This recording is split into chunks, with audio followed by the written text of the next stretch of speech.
Tere päevast, väga lugupeetud Riigikogu liikmed! Alustame Riigikogu täiskogu teisipäevast istungit. Kohaloleku kontroll, palun!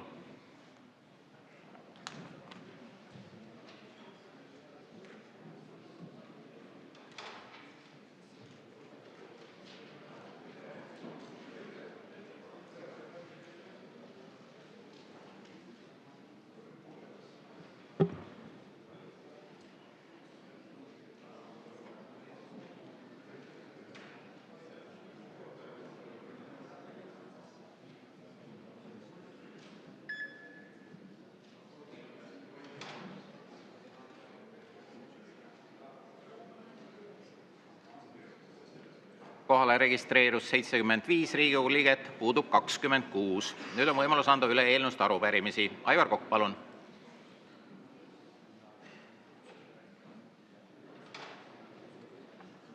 Hea juhataja, head kolleegid! Me näeme, mis täna maailmas toimub ja kuidas kütusehinnad iga päev tõusevad. Seoses sellega Isamaa fraktsioon teeb ettepaneku ära jätta 2026. aasta 1. mail ette nähtud bensiini, diisli, gaasi ja elektriaktsiisi tõus, sest kui mõni ei tea, siis elektriaktsiisi tõus on üle 40%, mida soovitakse teha. Me näeme, meie ettevõtjad ja meie inimesed on hetkel väga raskes majanduslikus olukorras. Maksutõus ja sisendhinnad on tõusnud sellisele tasemele, mida enam ei suuda meie eakad, meie väiksema sissetulekuga inimesed, pered tasuda. Ja ma arvan, et oleks riigimehelik täna jätta ära selle aasta aktsiiside tõusud ja analüüsida, kas oleks võimalik ka üldse aktsiise langetada nii, nagu me tegime 2020. aastal lisaeelarvega, kui oli koroonaaeg, kus majandus oli suletud ja inimestel rahakotid väiksed. Nii et ma loodan, et ka koalitsioonipoliitikud seda eelnõud toetavad ja 1. maist me ei peaks nägema kõikide kütuste liikide tõuse. Aitäh!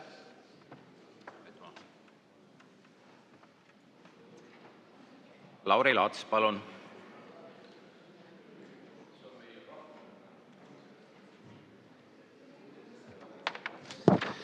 Aitäh, lugupeetud istungi juhataja, head kolleegid, head inimesed, kes jälgivad nüüd interneti vahendusel. Täna Eesti Keskerakonna fraktsiooni poolt sooviks üle anda Riigikogu otsuse eelnõu ettepaneku tegemine Vabariigi Valitsusel töötada välja kütusehinna tõusu leevendamise meetmed. Ja teeme, arvestades olukorda, Lähis-Ida sõjalise konflikti olukorda, selle tagajärgi, mida me juba näeme ka kütusejaamade hinnapostidel, tuleb igal juhul võtta meetmed ette. Ja esimeseks meetmeks, mida me reaalselt arvame, mida tuleb kiiresti rakendada, on siis mootorkütuse käibemaksumäära alandamine 13% peale. Jah, see on ajutine meede. Jah, seda tuleb tarvitusele võtta ja see meede kehtiks aasta aega vastavalt meie ettepanekule, meie eelnõule. Teine meede, mis puudutab tõesti ka 1. maist hakkavad kehtima meil uued aktsiisimäärad nii bensiinile, diiselkütusele, vedelgaasile, kerge kütteõlile, raske kütteõlile, põlevkiviküttele, maagaasile ja vedeldatud mootori maagaasile. Need aktsiisid, mis oleks pidanud hakkama kehtima 1. maist, need tuleb ära jätta. Meil ei ole teist võimalust.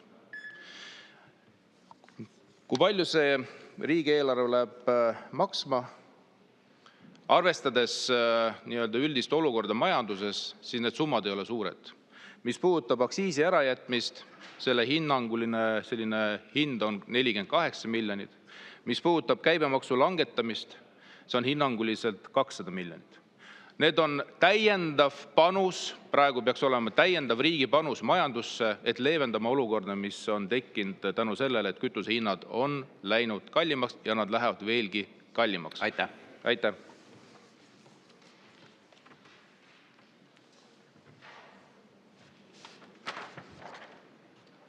Head kolleegid, olen vastu võtnud ühe seaduseelnõu ja ühe otsuse eelnõu. Saame minna tänase päevakorra juurde. Päevakorra esimene punkt. Vabariigi Valitsuse algatatud liiklusseaduse muutmise seaduse eelnõu 753 teine lugemine ja palun ettekandeks Riigikogu kõnetooli hea kolleegi, majanduskomisjoni esimehe Marek Reinaasa. Austatud juhataja, head kolleegid, lubage teile siis tutvustada, mis toimus 19. veebruaril majanduskomisjonis. Ja majanduskomisjonis oli siis liiklusseaduse muutmise seaduse eelnõu teiseks lugemiseks ettevalmistamine. Tuletan meelde, et eelnõuga edendatakse andmepõhiseid transpordilahendusi ning tagatakse Euroopa Liidu intelligentseid transpordisüsteeme käsitleva direktiivi nõuete rakendamine Eestis. Ja Transpordiamet ja kohalikud omavalitsusüksused peavad tegema teatud liiklus- ja liikuvusandmed järgnevatel aastatel kättesaadavaks masinloetaval kujul. Seda eelnõu me arutasime ja sellele oli tehtud ka 3 muudatusettepanekut, millest 2 olid tehnilist laadi, võib-olla nendel ei peatuks pikemalt, aga Kliimaministeerium tegi siis muudatusettepaneku, mille järgi täiendatakse liiklusseadust rakendussättega, millega nähakse ette heiteta veoautole ja selle haagisele teekasutustasu rakendamise erisus ja teekasutustasust vabastamine. Ehk siis elektrilised veoautod ei pea teekasutustasu maksma siis kuni 31. aastani ja selle võimaluse andis siis eelmise aasta novembris Euroopa Komisjonis vastu võetud direktiiv. Ja sellel muudatusettepanekul me ka põgusalt peatusime. Urve Tiidus uuriski, et kui suur siis see vabastus on või kui palju siis sellest kasu on ettevõtjatele, kes endale elektrilise heitmeteta veoauto siis hangivad. Ja Julia Bergstein, kes oli siis ministeeriumist kohal, kirjeldas väga põhjalikult, et siis see tasu sõltub sellest, et kui palju auto reostab.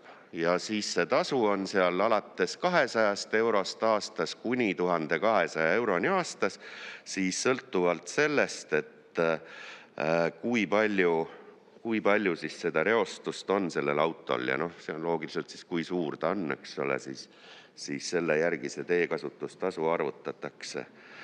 Ja siis oli ka küsimus, et palju neid autosid Eestis on ja tuli välja, et neid on registreeritud 9 tükki. Ehk siis 9 autot saavad teekasutustasust vabastuse. Ja majanduskomisjon siis ka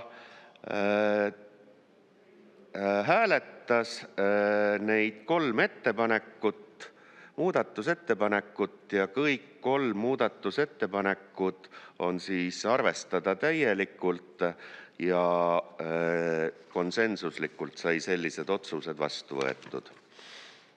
Ja seega siis tehti ka menetluslikud otsused, teha ettepanek võtta eelnõu täiskogu päevakorda 10. märtsil, see oli konsensuslik, teha ettepanek teine lugemine lõpetada, see oli konsensuslik otsus ja kui teine lugemine lõpetatakse, teha ettepanek võtta eelnõu täiskogu päevakorda ja viia läbi lõpphääletus 18. märtsil. Et selline oli siis asjade käik majanduskomisjonis. Suur tänu teile. Teil on üks küsimus vähemalt. Aivar Kokk, palun. Oi. Jah, kas te nüüd viimastel hetkedel, ma saan aru, et vaatate seda poolt, aga kas te ka oma komisjonis arutasite seda, et meil on järjekordne süsteem, et alles hiljuti me rääkisime, kuidas kaameratega iga päev kõiki meid kontrollitakse. Nüüd selgub, et on droonid meil jõudnud sellesse olukorda, kus droonide pealt filmitakse ja tehakse trahve. Kas need arutelud on jooksnud teil komisjonist läbi? Aitäh. Ei, me ei ole ei droone ega liikluskaameraid seal komisjonis arutanud. Mis puudutab kaameraid, siis ma arvan, et me ju siin Riigikogus võtsime vastu otsuse, mis siis mingil määral nagu seadustas selle olukorra. Ja mis puudutab droone, siis tõepoolest ma arvan, et me peamegi siin Riigikogus ka selle teema läbi arutama, mis iganes komisjoni ta siis ühel hetkel jõuab. Täitsa võimalik, et meie komisjoni, eks me siis arutame, et kas nende droonidega tohib liiklusjärelevalvet teha või mitte. Peeter Ernits, palun. Hea juhataja ja ettekandja. Rõõm kuulda, et meil on 9 elektriveoautot siin teedel. Ja ka kui palju selliseid elektriveoautosid meil kuni 31. aastani või järgmistel aastatel üldse lisandub ja natuke, kui palju selline loom maksma läheb, et kokkuhoiu on vist 1200 saab nagu sellega. See vist on väga marginaalne kokkuhoiu võimalus, mille te nüüd armuliselt annate. Aitäh. Jah, tõepoolest, seda me ju ka seal komisjonis arutasime, et nii-öelda kui palju neid praegu on. Ma saan aru, et neid ikkagi nagu siin aastas mõned lisanduvad. Samuti oli tegelikult karutlusel, et kas see 1200 eurone nii-öelda vabastus sellest teetasust on piisav, et nügida siis ettevõtjaid endale selliseid veoautosid hankima. Ega see küsimus jäigi sinna õhku rippuma, et iseenesest see, kui palju neid autosid ühel hetkel lisandub, sõltubki ettevõtjatest, kas nad need ostavad või mitte. Aga ma arvan, et võib-olla ka oluline osa selles kõiges on see, et eks me peame ka nendele veoautodele välja ehitama taristu, et nad saaksid siis nii-öelda ennast elektriga tankida. Et võib-olla see on hoopistükkis see barjäär hoopis suurem, et ega meil seda tankimise taristut valdavalt üle Eesti ei ole, nii et ma arvan, et kui see tankimistaristu tuleb, ilmselt siis ostetakse neid elektriautosid rohkem. Kui palju nad maksavad, ma tõesti ei tea, et kui palju maksab mingi diiselveoauto ja kui palju elektriline veoauto. Rene Kokk, palun. Aitäh, hea aseesimees ja ettekandja. Kas oskad välja tuua ka, mis see potentsiaalne kulu, kui üldse on selline, mis nüüd rakenduks meie linnadele ja omavalitsustele selle masinloetavate andmete edastamisega, et kas sellega midagi muutub selles osas? Aitäh. Ma sobran oma mälus. Põhiliselt see puudutab Tallinna ja Tartut, Pärnut ka. Tallinn teatas, et nendele tekib lisakulu seoses sellega 100 000 eurot ja Pärnu ja Tartu ütlesid, et nemad saavad ilma lisakuludeta hakkama selle kõigega niimoodi, et see lisakulu siis kogu Eesti peale on põhiliselt Tallinnas ja see on 100 000 eurot. Peeter Ernits, palun. Jah, hea juhataja ja ettekandja. Ma jätkan selle koha pealt, et tore on küll elektriveoautod ja nii edasi, aga nende hind on kindlasti üsna pöörane ja sellest tulenevalt ja nagu sa ütlesid, et neid, kust laadida saab, et taristu on ka nagu nigelavõitu. Et mis on selle majanduslik loogika nende soetamiseks ja kas on komisjonis teil andmeid, et kas see on seotud mõne üksiku mingi suure rahvusvahelise firmaga või kellel need 9 elektriveoautot on olemas? Et tore muidugi mitmekesisus rikastab, aga miks seda üldse peaks soetama endale keegi nüüd? Ma hakkan tagantpoolt ettepoole tulema, et minul puudub teadmine, kellele täpselt need 9 veoautot kuuluvad. Et on need siis ühele ettevõtjale või on need 9 ettevõtjale, et ma ei tea seda. Ja ega me komisjonis ka seda ei arutanud, et kes nüüd täpselt on autoomanikud. Mis puudutab nüüd seda mõtet, et miks endale elektriauto soetada, siis ma kujutlen ette, et nendel veoautodel on sama lugu, mis on ka nii-öelda tavalistel autodel. Et sul lihtsalt see 1 kilomeetri läbimiseks kulutatav summa on väiksem kui siis vastav hulk kütust, mida vaja osta on. Et ilmselt nii-öelda on nende veoautodega sama lugu, et see soetamismaksumus on suurem, aga pärast see käitlemismaksumus on omakorda väiksem. Aga jällegi, me komisjonis seda ei arutanud, aga nüüd ma kirjeldan kuidagi nagu enda loogikat selle asja taga. Mart Maastik, palun. Ja suur tänu, austatud komisjoni esimees. Me arutasime seda teemat seal tõesti ja ma võib-olla tahaks öelda nii palju, et need autod iseenesest on ikka väga kallid võrreldes, ma mõtlen elektriautod, ja nad on palju raskemad, seal tekivad paljud muud probleemid, lõhutakse teid ja seal on koer maetud, aga samas ega me seal komisjonis ei jõudnud ka sellele seisukohale, et neid väga peaks neid investeeringuid tegema sinna nende veoautode laadimistaristutesse. Et ma ei tea, kuidas praegu siis seisukoht jäi meil, ma ei mäleta hästi, aga äkki sa lihtsalt, kuna härra Ernits küsis, et kas kui palju siis investeeritakse ikkagi lõpuks nendesse veoautode laadimistaristutesse? Ma arvan, et see oli mingi muu eelnõu teemaga seoses oli see arutelu. Ma samuti, mul ei löö praegu väga täpselt pilti ette, millise teema puhul see oli. Ja mul on kuskilt meeles üks number, mis oli, et vist Euroopa Liidu mingist rahastust saadakse, kas oli see 50 miljonit eurot, mida siis justkui peaks nagu investeerima selle taristu arendamisse. Aga minu arust meil ju komisjonis oligi arutelu, et see on selgelt suhteliselt nagu mõttetu tegevus, et ilmselt on mõistlik see välja arendada hoopis kitsamas mahus kui see 50 miljonit. Et mul on kuidagi nagu meeles, et see üks laadimispunkt maksab 1 000 000 eurot, et eks mõned tuleb teha kuhugi sinna trasside peale, et nad sõita saaks. Suur tänu teile. Rohkem teile küsimusi ei ole. Avan läbirääkimised. Sulgen läbirääkimised. Käesoleva eelnõul on esitatud 3 muudatusettepanekut. Lähme muudatusettepanekute läbivaatamise juurde. Muudatusettepanek number 1, selle on esitanud majanduskomisjon, juhtivkomisjoni otsus on arvestada täielikult. Muudatusettepanek number 2, sellega on esitanud majanduskomisjon, juhtivkomisjoni otsus arvestada täielikult. Ja muudatusettepanek number 3, ka selle on esitanud majanduskomisjon, juhtivkomisjoni otsus arvestada täielikult. Sellega oleme vaadanud läbi kõik muudatusettepanekud.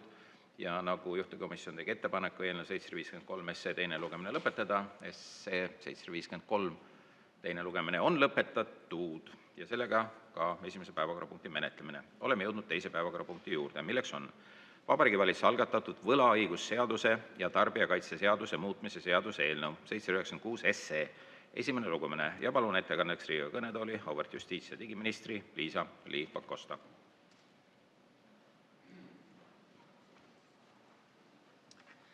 Aitäh, austatud Riigikogu. Tutvustan teile niinimetatud taganemisnupu eelnõud. Nagu hea koosoleku juhataja juba ütles, tegeleme me siin võlaõigusseaduse, tarbijakaitseseaduse muutmisega ja tegelikult suuresti ikkagi selleks, et võtta üle Euroopa Liidu vastav õigusakt ja kinnitan kohe alguses ära, et me võtame selle üle miinimummahus, ülekuldamist ei ole. Eelnõu sisaldab peamiselt siis järgmisi muudatusi ja selliseid muudatusi on Riigikogu pidanud mõistlikuks direktiivi arutades. Nimelt finantsteenuste kaugturustuse direktiiv avaldati eelnõuna 11. mail 2022. aastal ja Riigikogu andis sellele hinnangut 10. oktoobril samal aastal ja direktiiv avaldati 2023. aastal, 28. oktoobril. Nii et muudatused, mis siis Eesti õigusesse tuleks üle võtta, on järgmised. Kõigepealt, kui te olete kasutanud mõnda veebikauplust siis osadel on juba praegu olemas lihtne taganemisnupp, ehk siis toodete tagastamine on tehtud hästi lihtsaks. Osadel juhtudel on ta ka automaatselt juba ette täidetud, aga osades kohtades seda võimalust ei ole. Ja edaspidi on siis ette nähtud see, et kõik kaupmehed, kes oma teenuseid või tooteid pakuvad veebipoe vahendusel, peavad looma niinimetatud taganemisnupu või siis muul moel siis lihtsa taganemisfunktsiooni, et tarbijakaitse oleks parem, et tarbijatel oleks lihtsam teenusest taganeda. Et tuletan meelde, et selliste kauglepingute puhul on ette nähtud siis 14-päevane taganemisõigus ja selle õiguse kasutamiseks internetis, veebiplatvormidel või äppides peab see taganemine olema tehtud tarbija jaoks maksimaalselt lihtsaks. Ja probleem, mida me lahendame, on siis see, et tegelikult osade just digiteenuste puhul on see olnud keerukas ja ma võin ise tunnistada üles, et minul näiteks oli keerukas lõpetada keeleõppe rakenduse Babeli teenust, et ma pidin ikkagi otsima, kuidas see käib täpsemini. Aga oluline on siis see, et meil on ka Eestis olnud näide, kus üks telekomiteenuseid osutav suur ettevõte võimaldas sellist asja, et sa saad teenuse sõlmida arvutis, aga selle lõpetamiseks pead minema kontorisse, et siis selline asi on ka siis edaspidi keelatud, ehk et lõpetamine peab olema sama lihtne kui teenuse tellimine või teenuse või kauba ostmine. Ja see tähendab kaupmeestele seda, et mõned kaupmehed peavad oma veebipoode uuendama. Direktiiv ega ka seaduseelnõu ei näe ette konkreetseid tehnilisi lahendusi, nii et kindlasti on seal mitmesuguseid võimalusi. Kulusid on arvutanud välja teised riigid, näiteks Saksamaa arvutas välja, et keskmiselt ettevõttele, kellel ei ole sellist rakendust, võiks see maksma minna umbes 240 €. Ja Soome eelnõu leidis, et reeglina on see taganemisfunktsioon kaupmeestel juba oma veebiliidestes olemas ja et kulud seega märkimisväärsed ettevõtjatel ei ole, aga Soome huviorganisatsioonid päris selle hinnanguga siiski nõus ei olnud. Nüüd teine asi, mida see eelnõu muudab, on siis see, et finantsteenuste kauglepingute puhul selgelt keelatakse ära tumemustrite kasutamine. Nüüd lubage mul selgitada veidi, mis on tumemuster. Osad teist kindlasti seda teavad, aga igaks juhuks selgitan üle. Tumemuster on siis selline veebipõhise kasutajaliidese ülesehitus, mis suunab tarbijat eksitusse või mis suunab tarbijat tegema mingeid otsuseid, mida ta muidu rahulikumas olukorras või teistsuguse disainiga ei teeks. No näiteks tumemustriks loetakse seda, kui kallim teenus on vaikimisi valikusse pandud või kui näiteks krediitkaardi tellimisel on lisakindlustus juba automaatselt sisse märgitud ja sa pead eraldi midagi tegema, et sellest lisakindlustusest, mida sa tegelikult ei vaja, loobuma. Või kui näiteks andmete jagamise nõusolek on vaikimisi sees või kui hüppavad üles sellised hüpikaknad, et kiirusta, see imeline pakkumine kehtib veel ainult 5 minutit või siis, et seda aktsiat ostab just praegu 500 inimest. Et need on kõik sellised manipuleerivad võtted ehk tumemustrid, mida ei ole lubatud kasutada. Ja sellised hüpikaknad või manipuleerivad mustrid on laiemalt tegelikult keelatud juba Euroopa Liidu digiteenuste määrusega, aga nüüd siis konkreetselt ja väga täpselt keelatakse see ära siis finantsteenuste kauglepingute puhul, kuna finantsteenuste kauglepingud võivad inimestele tuua ka suuremaid koormisi või koormisi, mida nad üldse pole plaaninud võtta. Kolmas suurem muudatus selles eelnõus on see, et üldiselt on finantsteenuste kauglepingud väga detailselt Euroopa Liidus juba reguleeritud. Näiteks tarbijakrediit, kindlustus, makseteenused on kõik reguleeritud, aga nüüd laiendatakse neid regulatsioone siis kõikidele muudele võimalikele finantsteenustele, mis juba olemas on või mis võivad ka lähitulevikus tekkida, mida ükski muu Euroopa Liidu õigusakt ei reguleeri.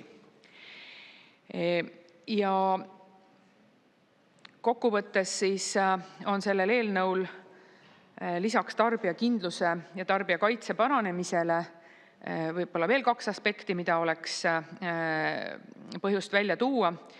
Esiteks, ettevõtete puhul siis tekib kohustus finantsteenuste puhul selles, et kui inimene veebi või veebiliidese teel oma lepingut sõlmib, siis tal tegelikult peab olema õigus ka suhelda inimesega, mitte ainult robotiga. Ehk inimene, kui ta soovib, avaldab soovi inimesega suhelda, siis peab ettevõte seda võimaldama. Aga samas siis eelnõuga ka vähendatakse ettevõtjate halduskoormust selliselt, et lepingueelset teavet ei pea enam paberkandjal tarbijatele saatma, et piisab sellest, et see on veebis kättesaadav. Praegu oli kohustus tarbija soovil saata ka paberil see materjal inimesele, aga see kohustus võetakse nüüd ära. Piisab sellest, kui inimene saab kellegiga kas siis meili, telefoni või mingil muul moel suhelda. Riigil õige veidi kasvab järelevalvekoormus. Tarbijakaitse ja Tehnilise Järelevalve Amet on hinnanud, et neil umbes 0,25 ametikohta lisanduks taganemisnupu kontrollimiseks ja 0,25 ametikohta nende tumemustrite kontrollimiseks. See on hästi lühidalt eelnõu tutvustus. Aitäh! Aitäh teile! Teil on ka küsimusi. Alustab Maria Jufereva-Skuratovski. Palun! Austatud istungi juhataja, lugupeetud ettekandja. Komisjoni istungil saime teada, et tegelikult direktiivi ülevõtmise tähtaeg on juba möödas kuni kokku 21 liikmesriiki, seehulgas Saksamaa, kes oli selle direktiivi algataja, ei üle võtnud seda. Ja ma tahtsin küsida, ega sellega ei kaasne mingisuguseid sanktsioone meie riigi jaoks? Aitäh! Tõepoolest, 21 liikmesriigi suhtes on alustatud rikkumismenetlus Euroopa Komisjoni poolt. Need on siis Belgia, Bulgaaria, Tšehhi, Saksamaa, Kreeka, Hispaania, Horvaatia, Iirimaa, Küpros, Läti, Luksemburg, Malta, Madalmaad, Austria, Poola, Portugal, Rumeenia, Sloveenia, Soome ja Rootsi ja lisaks siis ka Eesti. Ja kui nüüd meil heas koostöös õnnestub 19. juuniks tänavu see seaduseelnõu seadusena jõustada, siis me oleme tegelikult kinni pidanud Euroopa Liidu poolt antud tähtajast, ehk et need peavad jõustuma, nende normide rakendamine peaks hakkama sellest ajast siis kehtima. Nüüd Eesti puhul me oleme vaadanud, et esiteks meil on tarbijakaitse olnud väga tugev, me oleme terve rea asju ka varem, mida see direktiiv ette näeb, juba Eestis jõustanud, ja teiseks, et tõesti meie need veebikauplejad on püüdnud olla tarbijale meeldivad. Meil on väga tugev e-kaubanduse liit, keda siinkohal on põhjust kiita, kes on teinud väga head tööd, et e-kaubandus oleks Eestis usaldusväärne, tarbijate õigusi austav ja vist oli eile tähistati ka e-kaubanduse siis seda e-esmaspäeva, nii et tuleb tõesti tunnustada Eesti ettevõtjaid ja Eesti e-kaubanduse huvikaitseorganisatsiooni, kes on väga tublisti tegelikult seda e-kaubandust Eestis juba edendanud. Aga jah, 19. juunist tänavu peaks normid olema kohalduvad. Aitäh! Rene Kokk, palun! Aitäh, hea juhataja ja minister! Et kui me vaatame nüüd Eesti erinevaid veebi portaale, sinna sisse minnes üldiselt kohe suurelt klikib meile silma telli, on ta siis kollaselt, on ta punaselt. Ja omast kogemusest ka, kui sa oled ära tellinud sealt mõne portaali uudised, siis sealt välja minna teinekord ei ole nii lihtne, pead päris palju vaeva nägema, et leida see koht, et sealt välja pääseda. Aga kas tulevikus siis tekib kohustus panna sinna kõrvale kohe nupp, et kui tellija on ühel pool, siis tuleb kohe, et lõpeta tellimus või kuidas see sätestatakse, kuidas see näha on, et seda ära ei põieta, et see nupp küll kuskil on, aga see nupp on kuskil nii ära põietud, et pead pool tundi vaeva nägema, et selle nupuni jõuda. Aitäh, te väga hästi kirjeldasite selle eelnõu eesmärki, ehk et eelnõu ei kirjelda väga täpselt, kuidas see peaks välja nägema, aga annab printsiibi või põhimõtte, et nii samuti, nagu sa teenust tellid, nii samuti pead sa saama sellest ka välja, ehk et juhul, kui on tõesti suur oranž nupp piltlikult öeldes, et telli, siis seal kõrval kuskil peaks olema ikkagi nähtaval kohal suur oranž nupp, et siin on see taganemiskoht. Rain Epler, palun. Ja aitäh, hea juhataja, proua minister. Mina küsin selle algatuse kohta selles valguses, et kui Euroopa üks suuri loosungeid praegu on bürokraatia vähendamine, siis õilis on nüüd küll see tarbijakaitse ja kõik, aga bürokraatiat ikkagi tuleb juurde. Et kuidas teie sellesse konflikti selles valguses suhtute? Teine lisaküsimus võib-olla, et eelnõu seletuskiri pigem hindab mõju väikseks, aga samal ajal ütleb, et Euroopa Komisjoni mõjuhinnang on puudu, kulusid ei ole teada ja ei osata hinnata, et milleks siis kirjutada selline julge sedastus sinna seletuskirja, et mõju on väike, et eks see mõju me saame teada sinna alles, eks ole, aja jooksul. Aitäh! Aitäh! Kaks väga head küsimust. Esiteks, tegelikult see eelnõu ikkagi vähendab inimeste koormust. Bürokraatia puhul me näeme koormust ju mitmel tasandil. Me näeme koormust ettevõtetele, me näeme haldusesisest koormust ja me näeme koormust, mis tekib üksikisikule või eraisikule. Ja seda eraisiku koormust ta tegelikult vähendab. Mina tõin näite, teie hea kolleeg Rene Kokk tõi hea näite, et kui inimesed ei pea kulutama aega selleks, et otsida üles seda kohta, kus ta saab seda teenusest taganeda või kus ta saab kasutada oma juba ammu kehtivat õigust 14 päeva jooksul see taganemine teha, et siis me tegelikult ikkagi hoiame inimeste aega kokku. Me hoiame inimeste aega kokku ja see on halduskoormuse või laiemalt koormuse vähendamine. Teine, mis on selgelt selle eelnõuga, on see, et nagu ma ka nimetasin, enam ei ole siis kohustust saata paberkujul. Isegi siis, kui inimene taotleb, ei ole kohustust paberkujul saata dokumente. Et kui inimene veebis, mobiiltelefonis ikkagi tellimusest teeb, siis me eeldame seda, et tal ligipääs veebile on ja ta saab veebist ka neid dokumente lugeda, et tõesti puudub niisugune mõistlik põhjendus, et miks tuleks neid paberil juurde saata. Nüüd see, et tarbija jaoks esitatakse taganemisvõimalust lihtsamalt, seda ma ei loeks bürokraatia osaks, seda ma loeks inimsõbralikuks disainiks, mis tegelikult peaks olema ju norm. Et kui mõni ettevõte on püüdnud natukene petta, et pettus võib-olla ei ole väga õige sõna, aga natukene suurendada seda võimalust, et äkki ta ei leia üles seda, kuidas taganeb ja siis äkki ta ikkagi siis jääb minu tellijaks edasi või äkki ta ikka jätab selle toote endale alles, ta ei tagasta seda. Ega see hea praktika ei ole. Et ega see aus asi ei ole. Et aus asi on ikka see, et tõesti sul on antud see õigus 14 päeva jooksul taganeda ja sa leiad selle koha lihtsamini üles, et ma ei loeks seda bürokraatiaga seonduvaks. Nüüd me oleme ausalt öelnud, teine küsimus oli siis kulude kohta, me oleme ausalt öelnud tegelikult selles seletuskirjas, et me ei oska neid kulusid hinnata ja me oleme toonud teiste riikide näited.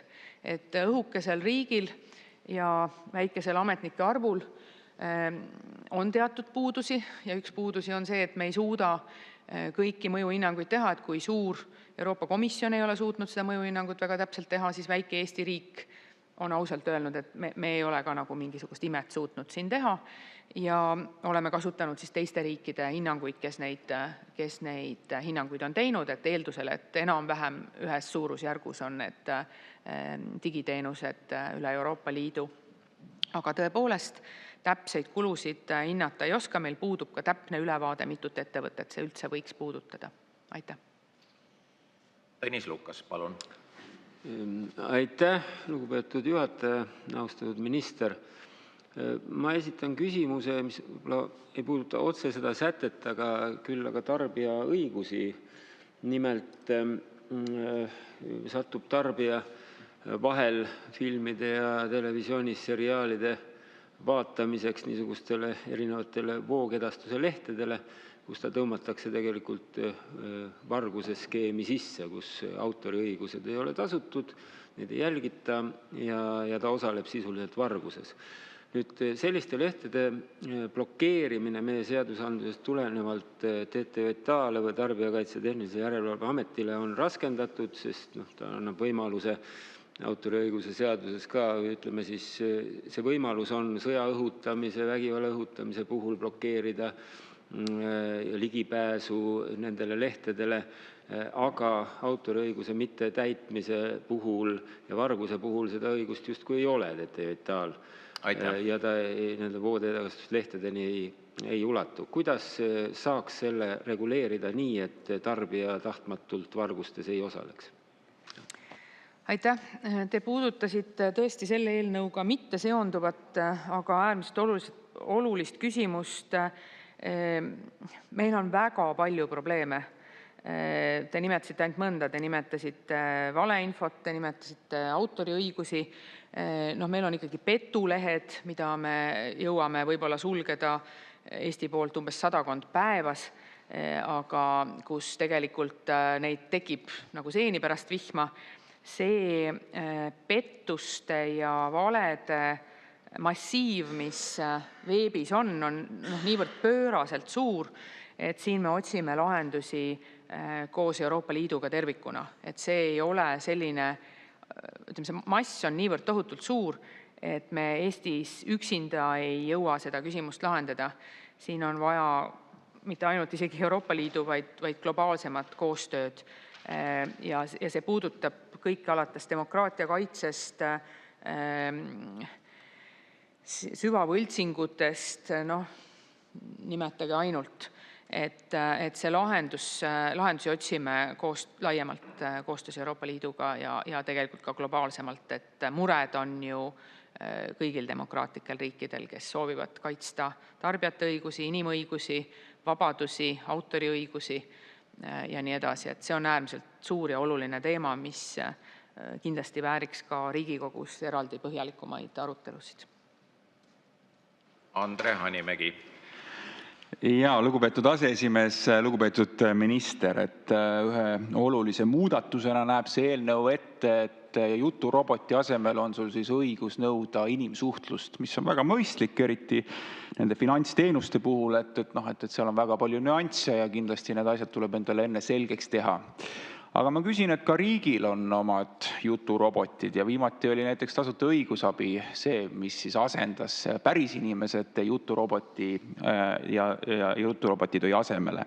Et kas ka riigil on sarnane plaan või kas ka tasuta õigusabi puhul, kui ma näen, et see juturobot mind ikkagi edasi ei vii, et kas mul on õigus siis nõuda ka inimsuhtlust, nii nagu nende finantsteenuste puhul? Aitäh! Aitäh! Väga hea küsimus. Loomulikult. Ja see õigus on inimestel juba väga pikka aega olemas. Hästi lühidalt võtan kokku. Kõigepealt kõik ministeeriumid peavad selgitama kõiki sätteid, mis nende ministeeriumi haldusalas on. Selline selgitamiskohustus kõikidel ministeeriumitel on. Ja kui inimestel tekib küsimus mõne sätte kohta, siis vastava inimkeelse nõu peab iga inimene saama. Kõikidel ministeeriumitel on avatud siis nii kirjakastid, kui ka on võimalik tulla siis kodanike vastuvõtule. Teiseks, kui me vaatame seda teie poolt nimetatud juturobotit ja sellele eelnenud mitmeaastast analüüsi ettevalmistustööd, siis me näeme, et seal on välja joonistunud teatud teemad. Kõige rohkem siis elatisega seonduv. Elatise küsimuses oleks kõige mõistlikum inimestel pöörduda kohaliku omavalitsuse lastekaitse ametniku poole. Et kes vaatab siis tervikuna, miks on sellisesse olukorda jõutud, kuidas seda last kõige paremini aidata, mis on siis erinevad tegevused, mis seda last kõige paremini nagu aitaksid. Teine teemade ring on seal siis võlgnevustega seonduv. Jällegi kohalik omavalitsus pakub võlanõustamisteenust, et inimeselt inimesele täiesti kenasti olemas. Kolmas oli siis, mis puudutas testamente pärimist, notarid on siis siin need inimesed, kes seda nõu annavad. Ja kui sealt jääb veel nüüd mingisugune küsimus sellest ringist üle või inimene näiteks soovib kohtusse pöörduda, siis ka kohtusse pöördumisel tegelikult piltlikult öeldes inimene võib minna väikese ruudulise kaustiku lehega, kirjutada sinna oma mure ja anda selle kohtus üle ukse sisse ära. Edasi suhtleb temaga juba inimene, ütleb, et mis puudu on ja mida lisada tuleb. Samuti on alles ka riigi õigusabi siis kohtus käimise puhul vähekindlustatud inimestele.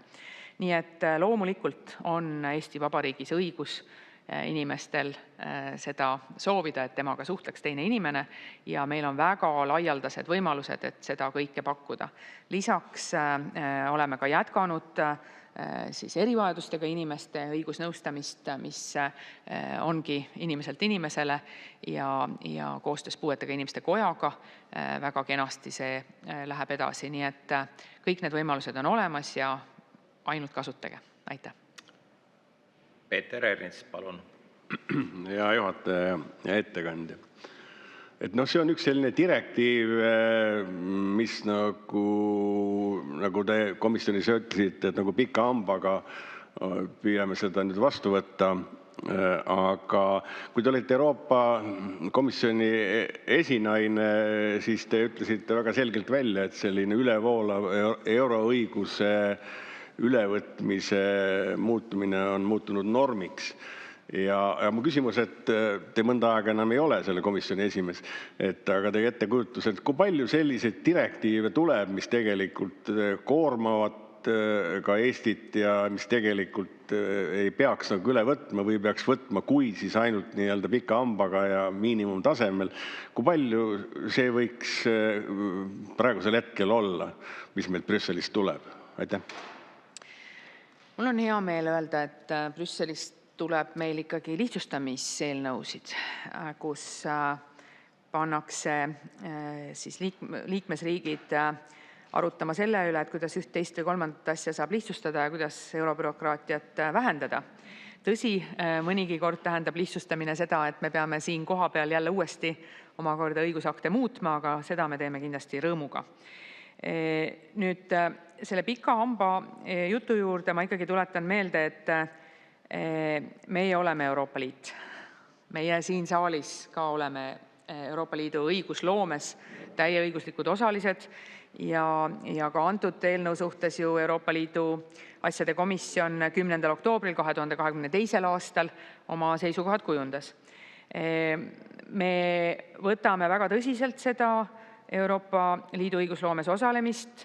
Tõesti, praegu me tegeleme näiteks sellega, et peatada siis niinimetatud ärikukru algatus, mis Euroopa Komisjoni hinnangute järgi tooks Eestile rakendamisel kaasa üle 150 miljonilise kulu ja igal aastal üle 20 miljonilise kulu ja mille vastu me oleme peamiselt sellepärast, et see dubleerib olemasolevaid lahendusi ehk et olemasolevate lahendustega, mis Euroopa Liidus juba olemas on, saab kõiki selles algatuses toodud eesmärke suurepäraselt täita. Seal oleks vaja mõned suhteliselt primitiivsed ühendused luua erinevate rakenduste vahel ja oleks see kõik väga hästi tehtav. Aga me tõesti käime, selgitame erinevate riikide ministritele Euroopa Komisjonis siis meie seisukohti ja vaatamata sellele, et me üksinda seda asja alustasime, siis nüüd me oleme juba leidnud toetajaid, et niimoodi see asi käib. Et demokraatia ikkagi on selline, et sa pead seisma oma õiguste eest ja sa pead demokraatlikke võimalusi kasutama ja seda me teeme. Aitäh. Evelin Poolamets, palun. Ja aitäh. Lugupeetud minister, meil on e-poodide seas ju väga palju selliseid rahvusvahelisi ettevõtteid nagu Temu ja Shein ja rida veel teisigi.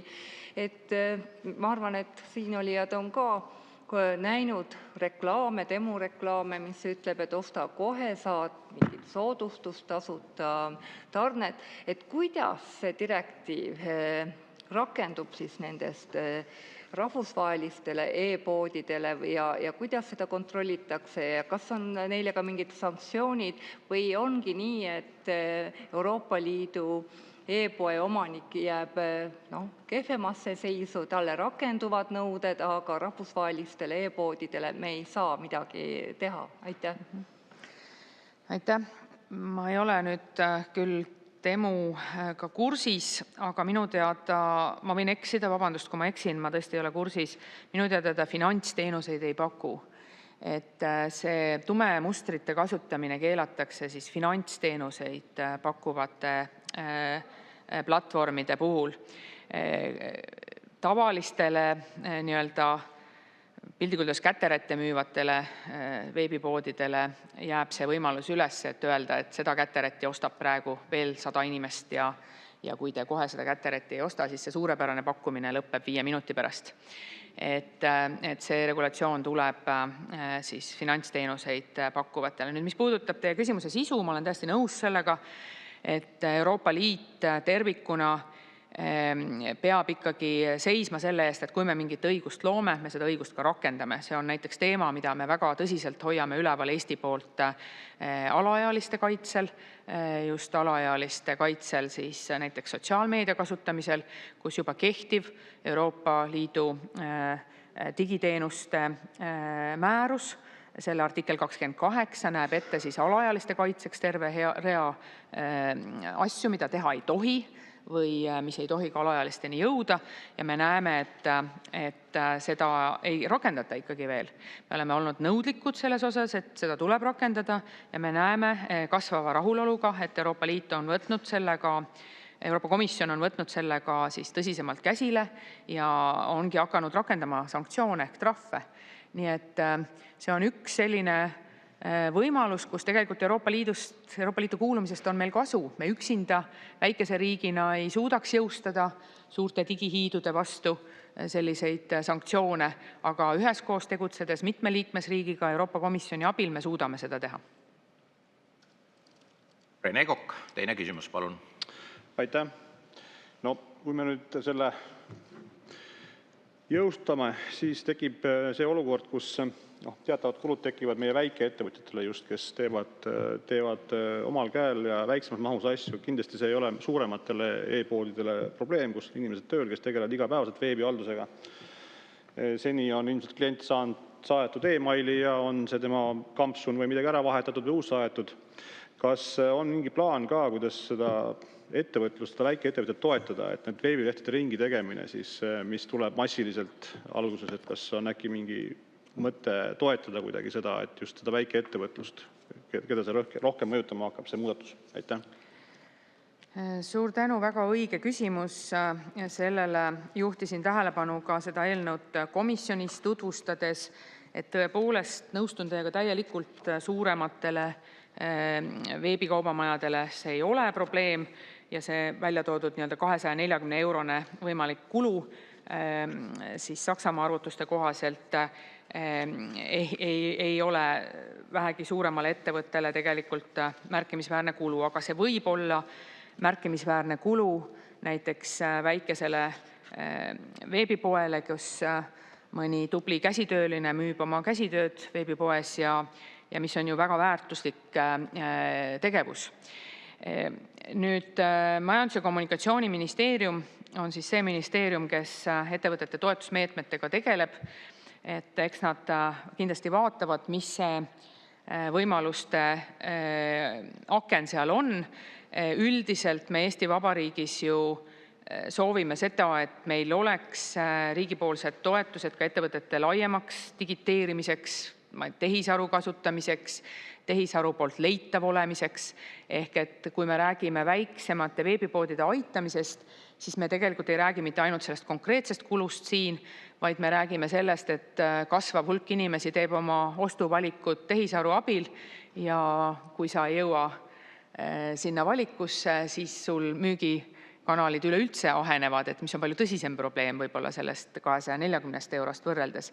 Et seda peaks vaatama nagu tervikuna, kuidas me Eesti väiketootjaid saame aidata. Meil on ka torus siin geotähis just käsitööle ja seal ma olen ka öelnud, et näiteks ka kohalik omavalitsus võiks olla see toetaja, kuna geograafiline tähis siis toob esile selle, et Haapsalu sall on siis selle vastava nii-öelda geograafilise tähisega, mida terve Euroopa Liit tunnustab, et just sellised sallid on just nimelt Haapsalust pärit ja sellisel juhul võib-olla tõesti ka näiteks Haapsalu linnavalitsusel võiks olla huvi seda ettevõtet, kes neid Haapsalu salle müüb, ja tal on ka veebipood olemas, et kui ma ei eksi, et võib-olla leida siis mitut aspekti silmas pidades või mitut võimalust silmas pidades see kõige sobivam lahendus toetamiseks. Rain Epler, teilgi teine küsimus. Ja, aitäh, härra juhataja, proua minister. No jätkame seda bürokraatia kasvu või kahanemise teemalist arutelu. Mina tegelikult olen seisukohal, et kogu aeg, kui riik võtab sellise ema või kasvataja rolli ja tuleb kodanikule appi, siis tegelikult suures plaanis bürokraatia kasvab. Tegelikult näiteks finantsteenuste puhul ju teoreetiliselt võiks Euroopa Komisjon edasi mõelda ja nõuda, et kõigepealt on nupp kaalu, kas sul on seda toodet vaja.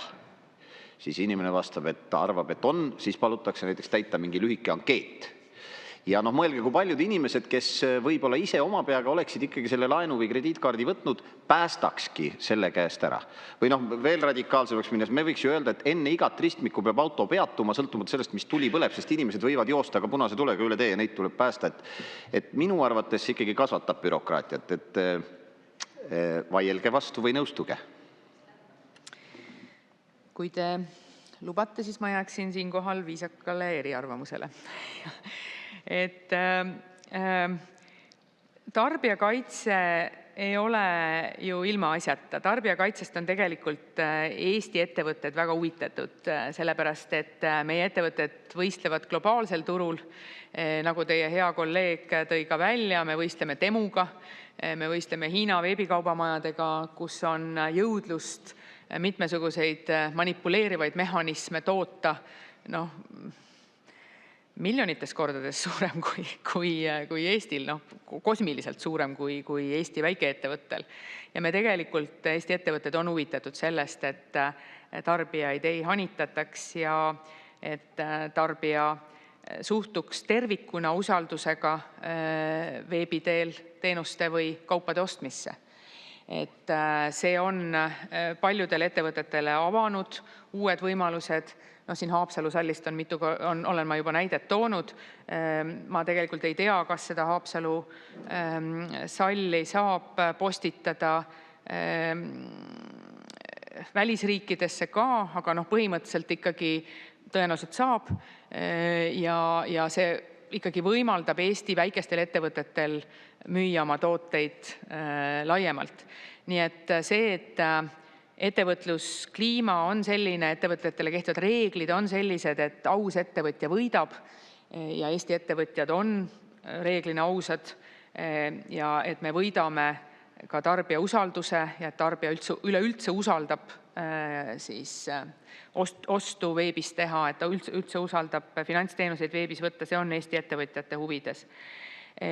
Ja mingisugune taganemisvõimalus tõesti kõikidel loodud on. Teie hea kolleeg tõi näite, et tõesti osadel väikepoodidel on ta praegu e-posti teel. See väike muudatus seal lihtsalt tõstab seda tarbijate usaldust, aga tarbijate usaldust on meil vaja tõsta peamiselt suurte rikaste väljamaiste ettevõtete vaates. Eesti ettevõtted on siin väga tublid olnud. Priit Sibul, palun. Suur tänu, austatud minister. Ja mul on küsimus selle kohta, et kui ma õigesti mäletan, see esimene küsimus oli selle kohta, et kas mingid sanktsioonid võivad kaasneda, et meil on üle võtmata ja oli jutt sellest, et Saksamaa on üks algatajatest selle direktiivi puhul ja samuti on ta üks riik, kellel on tänaseks see vastu võtmata. Et kas te teate, mis põhjusel nad entusiasmiga algatasid ja seni vastu võtmata on see, et kas seal on mingid sisulised põhjused või formaalsed? Aitäh! Aitäh! Me katsume siin oma asjadega hakkama saada ja tunnistan ausalt, ei ole jõudnud liialt süveneda. Et seal on üks tavalisi põhjuseid, miks Euroopa Liidu õigus jääb üle võtmata, on see, et seal on mingisugune segadus mingisuguse konkreetsema küsimusega. Kui te vaatate kooskõlastustabelit ka sellel eelnõul, siis on see üldiselt positiivne, et kõikide tagasisidemetega on siis kas arvestatud või see asi on jäänud arvestamata lihtsalt selle tõttu, et see juba kehtib. Aga üks punkt on, mida on välja toodud, on see, et mäletate, siin regulatsioon hakkab laienema siis finantsteenustele, mida seni ei ole reguleeritud ja isegi ka sellistele finantsteenustele, mida võib-olla praegu olemas ei ole ja mis võivad tekkida. Mis on ka ühtepidi loogiline, aga mis on tekitanud palju segadust. Et siin on ka Eesti ettevõtted toonud välja, et võib-olla peaks seda osa nagu selgemaks kirjutama ja kuna direktiiv ongi sihiteadlikult regulatsiooni teinud siin laiaks, et see kehtib mis tahes finantsteenustele, ka nendele, mida veel olemas ei ole, mis võivad tekkida, siis see ongi pisut raske kirjeldada, et see on olnud üks kindlasti teemasid, mis on seda ülevõtmist nagu venitanud, et selle definitsiooni abstraktsus ja laialivalguvus on tekitanud palju küsimusi. Urve Tiidus, palun. Ja lugupeetud juhataja, lugupeetud ettekandja. Kolleeg Evelin Poolamets küsis siin küsimuse selle globaalse kaubamaja kohta, mille nimi on Temu. Ja küsimus oli selles, et kas nad peavad ka alluma Euroopa reeglitele. Vahepeal tehisintellekt aitas mul leida siin vastused, et 80% nende kaubandusest toimub Euroopa piirides.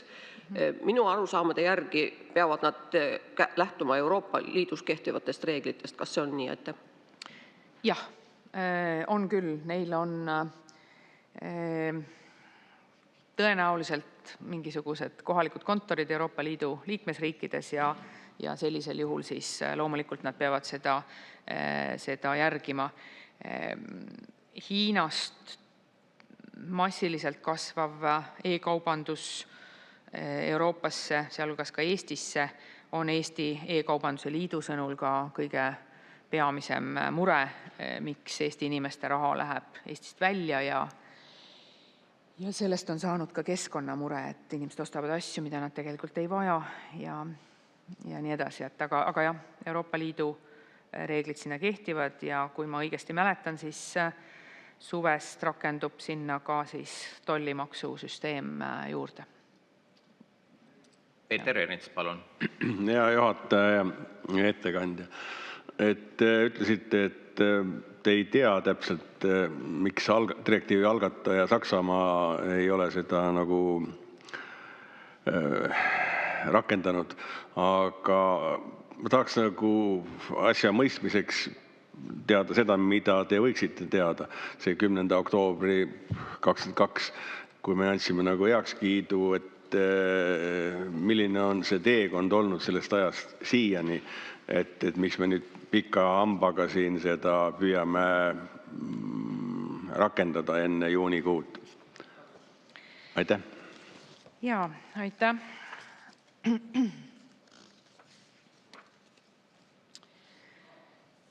Eesti seisukohad sellele konkreetsele eelnõule kinnitati Vabariigi Valitsuse istungil 15. septembril 2022. aastal ja Euroopa Liidu asjade komisjonil 10. oktoobril 2022. aastal. Eesti on toetanud 2022. aastal siis seda direktiivi ja Eesti on eraldi veel rõhutanud ka neid aspekte, mis on siin küsimustena üles tulnud, et Eesti peab oluliseks näiteks tarbijate põhjalikku teavitamist, toetab lepingu eelse teabe asja ja ajakohastamist. Eesti peab oluliseks, et finantsteenuste osutamisel tagatakse samal ajal siis kõrgetasemeline tarbijakaitse ja nii edasi ja nii edasi. Et siin on meil tegelikult nagu väga kriitilisi küsimusi ei ole. Kõige kriitilisemaks võiks pidada Eesti seisukohtadest siis punkti, mis ütleb, et Eesti peab oluliseks, et tarbijad saaksid taganemisõigust hõlpsasti kasutada, kuid seejuures tuleks ettepanekus toodud muudatuste, eriti uudse lahendusena välja pakutud nii-öelda taganemisnupu loomise kohustuse puhul tagada mõistlik tasakaal eri huvide vahel, arvestades tarbijatele kaasnevat lisandväärtust ja ettevõtjatele tekkivaid kulusid. Selle punkti nii-öelda mingisuguseks konkreetsuseks vormimine on võib-olla veidi keerukas, et me oleme üldiselt ikkagi seda taganemisnuppu toetanud. Ja eelnõu siis huvigruppidega konsulteerimine direktiivi ülevõtmiseks oli 2024. aastal ja eelnõu saadeti kooskõlastusringile 10. oktoobril eelmisel aastal. Ja Vabariigi Valitsus kiitis eelnõu heaks ja saatis Riigikogule 15. jaanuaril 2026. aastal. Ja nagu öeldud, siis tähtaeg nende normide rakendamiseks on 19. juuni tänavu, et nüüd on Riigikogu otsustada, et kuidas täpselt sellega edasi liikuda ja millises tempos. Aitäh. Kalle Grünthal, palun. Aitäh. Tegelikult võlaõigusseadus ja tarbijakaitseseadus on kehtinud päris pikka aega juba ja tegelikult üle 30 aasta. Ja kõik need asjad on toiminud. Ja nüüd me lükkame jälle mingisuguse seadusandluse mõju Euroopa Liidu direktiivi kaudu siis ma ei tea kellele. Rääkisite siin ka seda, et Eesti on andnud heakskiidu siin Euroopa Liidu komisjoni kaudu ja nii edasi. Tuletan meelde, seal on 15 inimest, kes neid asju seal heaks kiidavad, kellest siis ka osad on sellele asjale vastu. See tähendab seda, et ma ei ole absoluutselt nõus sellega, et me jälle loovutame mingi otsuse õiguse ära Euroopale, kusjuures ka Eesti, mida te nimetasite, heakskiit on tegelikult võib-olla ainult 8-9 liikmeline komisjoni koosseis. Selgitage palun seda olukorda, aitäh.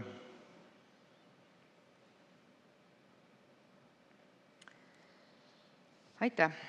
Mul on nüüd vabandan kolleegide ees, kellele ma seletan asju, mida tegelikult Riigikogu liikmed ju väga hästi teavad. Riigikogu liikmed ju tegelikult teavad, et Euroopa Liidu asjade komisjon annab seisukohti Riigikogu nimel. Sellest tulenevalt on Euroopa Liidu asjade komisjoni koosseis ka teistsugune kui teistel Riigikogu komisjonidel teistsuguste nõuetega. Ja Riigikogu nimel on peetud otstarbekaks seda, et seisukohti annab Euroopa Liidu asjade komisjon, mitte et igat õigusakti arutab suur saal. Kõik fraktsioonid, kõik komisjonid on Euroopa Liidu asjade komisjonis esindatud ja selle kaudu ongi tagatud see, et Euroopa Liidu asjade komisjon annab seisukohti terve Riigikogu nimel. Et nii see kirjas on ja nii see reguleeritud on. Ma ei ole ka näinud, et keegi oleks üldse soovinud seda regulatsiooni muuta. Seda on peetud efektiivseks ja ökonoomseks. Kui keegi soovib seda regulatsiooni muuta, siis see võimalus Riigikogul on. Aitäh. Evelin Poolamets, palun. Ja aitäh, lugupeetud minister, meil oli juba juttu bürokraatiast ja halduskoormusest. Kas on siis tehtud ka arvutusi, et milline halduskoormus sellele järgneb, kas võetakse tööle eraldi ametnik, kes hakkab järelevalvet tegema või kuidas on see direktiivi järgimine siis lahendatud? Aitäh. Aitäh. Tõepoolest on tehtud arvutus ja Tarbijakaitse ja Tehnilise Järelevalve Amet on hinnanud seda, et kui siis mingid uued reeglid ju kehtestatakse, siis tuleb neid jälgida, kas neid reegleid ikkagi täidetakse ja nende reeglite täitmiseks on Tarbijakaitse ja Tehnilise Järelevalve Amet planeerinud, et see võiks katta umbes 0,5 ametikohta, sealhulgas siis 0,25 ametikohta taganemisnupu ja 0,25 ametikohta tumemustrite jälgimiseks ja kontrollimiseks.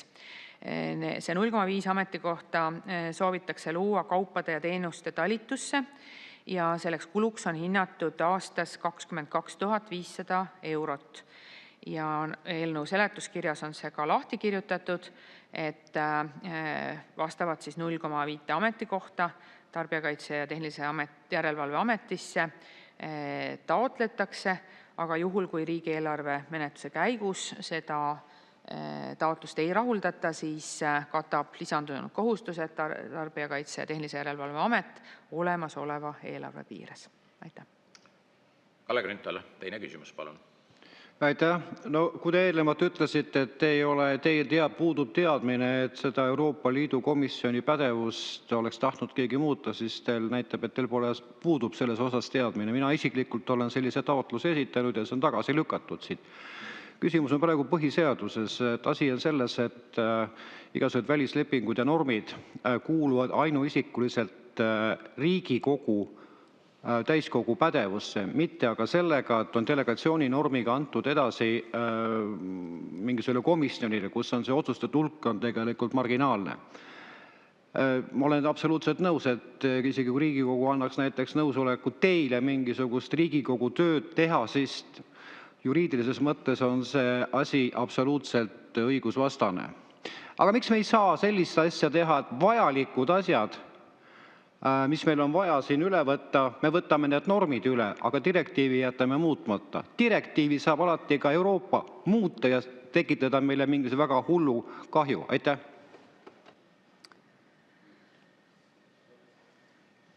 Teate, me oleme teiega nii riigikorralduslikes kui Euroopa Liidu korralduslikes küsimustes sedavõrd diametraalselt eri arvamustel, et ma tunnistan, et ma jätan sellele küsimusele vastamata.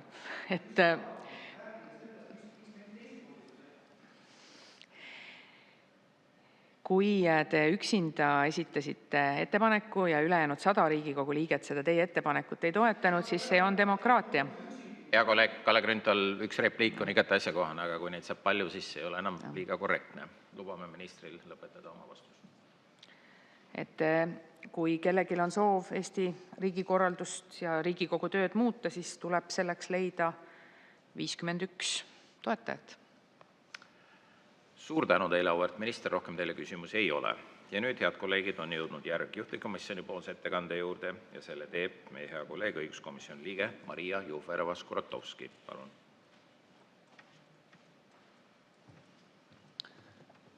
Austatud istungi juhataja, lugupeetud Riigikogu. Riigikogu õiguskomisjoni istung toimus esmaspäeval, 16. veebruaril ja kutsutud olid justiits- ja digiminister Liisa-Ly Pakosta ning Justiits- ja Digiministeeriumi õiguspoliitika osakonna tsiviilõiguse talituse nõunik Karin Maisvee. Liisa-Ly Pakosta tutvustas eelnõud. Esiteks rääkis sellest, et tekib veebikauplejale kohustus luua niinimetatud taganemisnupp ehk lihtsam taganemisfunktsioon. Tegelikult enamikes veebipoodides on täna see funktsioon juba koduleheküljel täiesti olemas ning tagastamise protsess on tehtud tarbijale väga lihtsaks, kuid mitte kõikidel. Näiteks võib osadel väiksematel veebipoodidel olla täna tagastamine korraldatud üksnes e-kirja teel, kuid direktiiv näeb kohustusena ette eraldi taganemisnupu olemasolu. Selle taganemisnupu näol ei pea olema tegemist täisautomaatse lahendusega. Näiteks on Saksamaa välja arvutanud, et selleks nõude minimaalselt täitmise kuluks oleks ühe veebipoe jaoks circa 240 eurot. Teiseks keelatakse ettevõtjatel finantsteenuste puhul sidevahendi abil ehk niinimetatud kauglepingute sõlmimisel kasutada tumemustreid. Proua minister rääkis sellest väga põhjalikult. Komisjonis ta tõi näite näiteks Elisat, kellel oli võimalik teenust veebist osta, kuid teenuse kasutamist lõpetada oli võimalik ainult kontoris kohapeal ja selline praktika ei ole edaspidi enam lubatud, mis on igati mõistlik. Kolmandaks ühtlustatakse finantsteenuste kauglepingutele kohaldavad nõuded kõikidele finantsteenustele.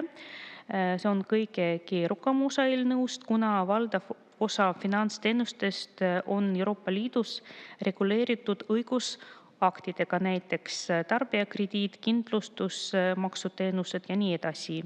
Aga nüüd on Euroopa Liit pidanud vajalikuks kehtestada üldregulatsiooni juhuks, kui leidub veel selliseid finantsteenuseid, mis ei ole eriõigusaktidega reguleeritud. Oli küsitud, mis on selle eelnõu peamiseks murekohaks ja proua minister vastas, et see peamine murekoht on eeskätt taganemisnupu kohustus. See on olnud ka Eesti ettevõtjate mure, kuna Eestis on teatavasti väga palju väikeettevõtjaid, kelle jaoks võib täiendava veebiarenduse loomine ja selle kulu olla koormav. Kuigi tarbija jaoks võib selline funktsioon visuaalse muudatusena vastupidi olla mugavam ja ikkagi oli kaheldav, kui palju see tegelikult olukorda paraneb, arvestades, et tagastust on siiamaani olnud võimalik lihtsalt teha ka poe e-kirja või telefoni teel. Samas oli küsitud, kas antud eelnõu aitab tõkestada finantspettusi. Minister vastas, et antud eelnõu sellega otseselt ei tegele. Võib-olla see parandab tarbija jaoks informatsiooni kättesaadavust ja arusaadavust. Andre Hanimägi küsis, mida tähendaks direktiivi nii-öelda laiem ülevõtmine ehk mida direktiiv veel ette näeb, mis Eestil kitsa ülevõtmisega jääb kohaldamata. Lisaks ta küsis, kuidas on selle küsimusega lahendanud teised Euroopa riigid. Andre Hanimägi tõi veel esile seda, et paljudel ettevõtetel ei ole täna üldse enam kodulehekülgi, vaid müümisega tegeletakse tihti hoopis sotsiaalmeedia kaudu. Ta uuris, kuidas mõjutavad need muudatused neid müüjaid, kes tegutsevad kodulehekülje asemel teiste platvormide kaudu, kuhu ei saa sellist taganemisnuppu luua. Karin Maisvee vastas, et direktiiv on üldiselt siiski maksimum harmoniseeriv ehk see tuleb liikmesriikidel üle võtta nii, nagu direktiivis on kirjas, ning valikuvabadust on tegelikult laia või kitsa ülevõtmise vaatest vähe. Siiski on mõned kohad, mis võimaldavad liikmesriikidel kehtestada täiendavaid või rangemaid nõudeid, näiteks lepingueelse teabe vormistuse või keelenõuete osas. Ja tema selgitas, et need kohad kirjutati direktiivis osaliselt seetõttu, et osades liikmesriikides täna juba on keskmisest kõrgemal tasemel tarbijakaitsenõuded ning soov oli võimaldada neil direktiivi toetada nii, et nad ei peaks olemasolevaid nõudeid ümber tegema ja tarbijakaitse taset alandama. Eesti ei ole selles osas olemasolevaid rangemaid nõudeid ning seetõttu pole põhjust neid praegu ise ka selle direktiivi ülevõtmise raames kehtestama hakata. Ja Eesti on peamiselt direktiivist üle võtnud üksnes minimaalselt nõutu. Andre Hanimägi sõnas, et ta tõstatas selle teema selleks, et vältida olukorda, kus peale selle regulatsiooni rakendamist avastatakse, et selle nõuded muudavad mõne ettevõtte ärimudeli Eestis ebasobivaks ja sisuliselt võimatuks, näiteks kui kogu müük toimubki sotsiaalmeedia kommentaaride või sõnumite kaudu. Karin Maisvee rõhus, et see ei ole selle regulatsiooni eesmärk ja tarbijale kirjeldatud lisafunktsionaalsuse loomise kohustus tekib üksnes juhul, kui kindlad tingimused on täidetud. Muul juhul saab kauplemine siiski jätkuda senisel viisil ja tema hinnangul sõnumi rakenduse kaudu müük siiski ei kvalifitseeruks selle regulatsiooni mõistes veebipoena.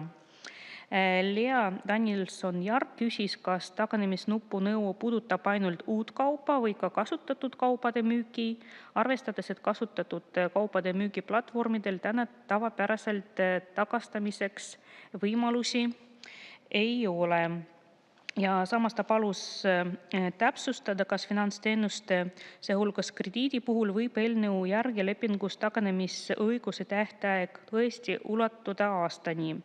Liisa-Ly Pakosta vastaski, et teatud kaubakategooriate puhul on võimalik taganemisõigust piirata või see üldse välistada, näiteks kiiresti riknevad tooted või aluspesu. Sama kehtib ka tegelikult kasutatud ja defektiga toodete puhul.